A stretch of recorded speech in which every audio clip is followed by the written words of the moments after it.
भारत के ऑपरेशन सिंदूर का असर अब पूरी दुनिया देख रही है।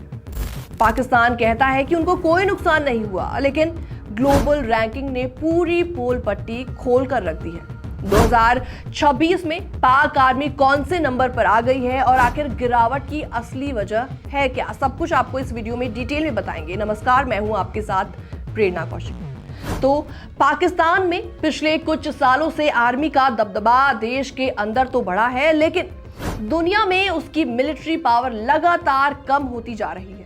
खासतौर पर जब से आर्मी चीफ असीम मुनीर के हाथों में पूरी कमान आई है, तब से हालात और भी ज्यादा बिगड़ गए हैं। हाल ही में जारी एक रिपोर्ट में साफ हो गया है कि पाकिस्तान की सेना अब दुनिया की टॉप 10 पावरफुल आर्मीज में भी शामिल नहीं रही।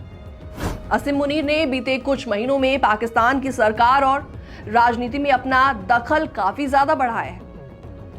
भारत के साथ पिछले साल हुई 4 दिन की मिलिट्री क्लैश के बाद उन्होंने सेना को मजबूत बताने की कोशिश की, और इतना ही नहीं, भारत पर जीत का दावा करते हुए उन्होंने खुद के लिए फील्ड मार्शल का पद भी ले लिया। लेकिन असली आंकड़े उनके दावों की पोल खोलते नजर आ रहे हैं। भारत में 22 अप्रैल 2025 को हुए पहलगाम आतंकी हमले के जवाब में मई 2025 में पाकिस्तान के खिलाफ ऑपरेशन सिंदूर लॉन्च किया था, और उसके बाद 7 से 10 मई तक दोनों देशों के बीच लड़ाई चली। और इस दौरान इंडिया ने पाकिस्तान आर्मी के कई ठिकानों को निशाना बनाया।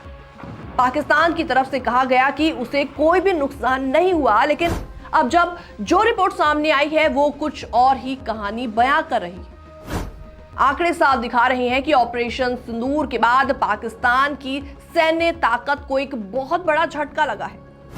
दुनिया की सेनाओं की ताकत को मापने वाली संस्था ग्लोबल फायर पावर ने साल 2026 के लिए अपनी नई रैंकिंग जारी कर दी है, और इस रैंकिंग में देश की ताकत उनके fighter jets, warships, submarines, defence budget, man power और लॉजिस्टिक के आधार पर आंकी गई है।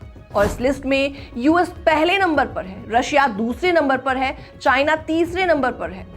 दुनिया की टॉप 5 सेनाओं में इंडिया और साउथ कोरिया भी शामिल है, लेकिन पाकिस्तान इस बार टॉप 10 से बाहर हो गया है। ग्लोबल फायर पावर इंडेक्स 2026 के मुताबिक पाकिस्तान को दुनिया की सबसे ताकतवर सेनाओं की लिस्ट में 14वें स्थान पर रखा गया है।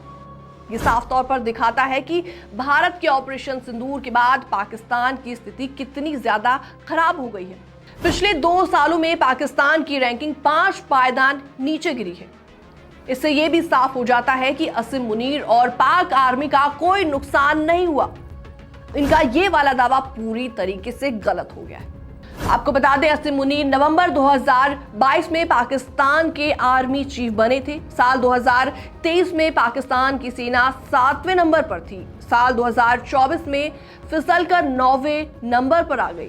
साल 2025 में टॉप 10 से बाहर होकर 12वें नंबर पर पहुंची, और अब इसी साल 2026 में 14वें नंबर पर वो आ गई है। यानी जिस सेना की कमान मुनीर को एक मजबूत पोजीशन से मिली थी, वही सेना उनके नेतृत्व में लगातार कमजोर होती जा रही है। इसके बावजूद असीम मुनीर देश के अंदर बड़ी बड़ी बातें करते नजर आ रहे हैं। डोमेस्टिक पॉलिटिक्स में दखल काफी ज्यादा बढ़ा रहे हैं, लेकिन दुनिया के सामने पाकिस्तान की आर्मी की असली हालत अब सामने आ गई है। पाकिस्तान में सेना का असर सिर्फ सुरक्षा तक सीमित नहीं रहा। पॉलिटिक्स, गवर्नमेंट और सोसाइटी, हर जगह आर्मी का दखल बढ़ रहा है। तो कई बार सेना प्रमुखों ने सरकारों को गिराकर सत्ता अपने हाथ में ली। साल 2008 में परवेज मुशर्रफ के जाने के बाद लगा था कि पाकिस्तान में डेमोक्रेसी मजबूत होगी, लेकिन मौजूदा आर्मी चीफ असीम मुनीर ने इन उम्मीदों को फिर से झटका दे दिया है। मुनीर ने सरकार पर पकड़ मजबूत की, विपक्ष को दबाया और खासतौर पर इमरान खान और उनकी पार्टी के नेताओं को जेल भेजा। सेना को मजबूत करने के नाम पर समर्थन जुटाया गया, लेकिन सच्चाई ये है कि पाकिस्तान की आर्मी आज पहले से काफी ज्यादा कमजोर हो चुकी है। फिलहाल इस पूरी खबर में इतना ही। बाकी तमाम अपडेट्स के लिए आप बने रहिए हमारे साथ।